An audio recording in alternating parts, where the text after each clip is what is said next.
जरा सोचिए, एक समय था जब भारत को अंतरिक्ष मिशनों के लिए दूसरे देशों पर निर्भर रहना पड़ता था।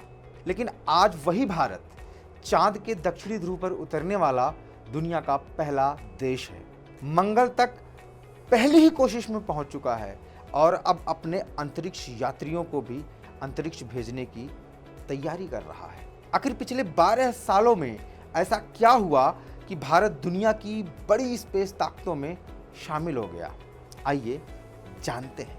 भारत का स्पेस प्रोग्राम आज सिर्फ रॉकेट लॉन्च करने तक सीमित नहीं है।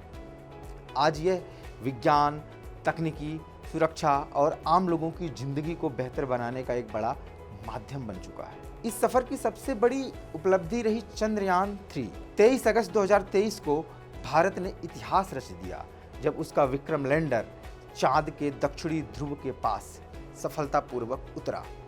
ऐसा करने वाला भारत दुनिया का पहला देश बना और इसी मिशन में चंद्रमा की सतह पर सल्फर की मौजूदगी की भी पुष्टि हुई।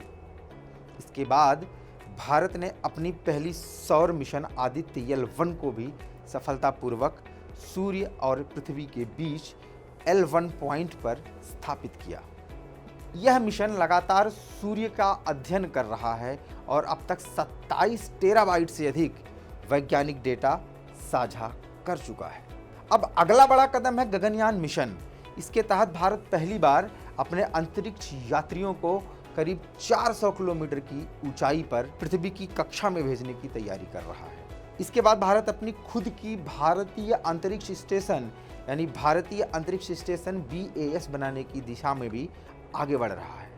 लेकिन बदलाव सिर्फ सरकारी मिशनों तक ही सीमित नहीं रहा है।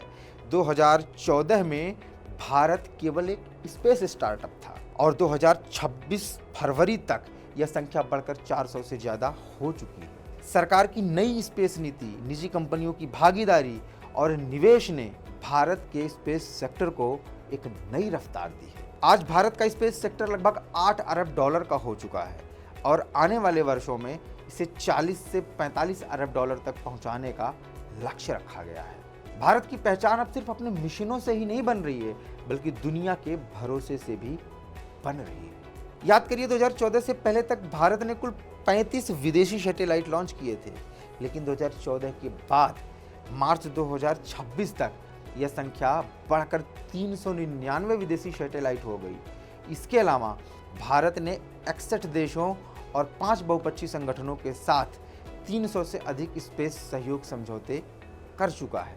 और सबसे खास बात, आज स्पेस टेक्नोलॉजी में सिर्फ अंतरिक्ष तक ही सीमित नहीं है, बल्कि यही तकनीकी किसानों को मौसम और फसल की जानकारी देती है, मछुआरों को सही मछली पकड़ने वाले जोन बताती है और आपदा आने से पहले चेतावनी देती है, दूर दराज के इलाकों में टेलीमेडिसिन के जरिए इलाज पहुंचाती है और शिक्षा को भी मजबूत बनाती है। भारत का स्पेस सफर सिर्फ रॉकेट, सैटेलाइट और मिशनों की कहानी नहीं है, यह उस सोच की कहानी है जिसने असंभव को संभव बना दिया। चांद से लेकर सूरज तक और अब इंसानों को अंतरिक्ष भेजने की तैयारी तक भारत लगातार नई ऊंचाइयां छू रहा है। आज अंतरिक्ष सिर्फ वैज्ञानिकों की प्रयोगशाला नहीं, बल्कि हर भारतीय की तरक्की का एक नया रास्ता बन चुका है। और अगर यही रफ्तार जारी रही तो आने वाले वर्षों में भारत सिर्फ स्पेस में मौजूद नहीं होगा, बल्कि दुनिया के स्पेस भविष्य को भी दिशा देता नजर आएगा।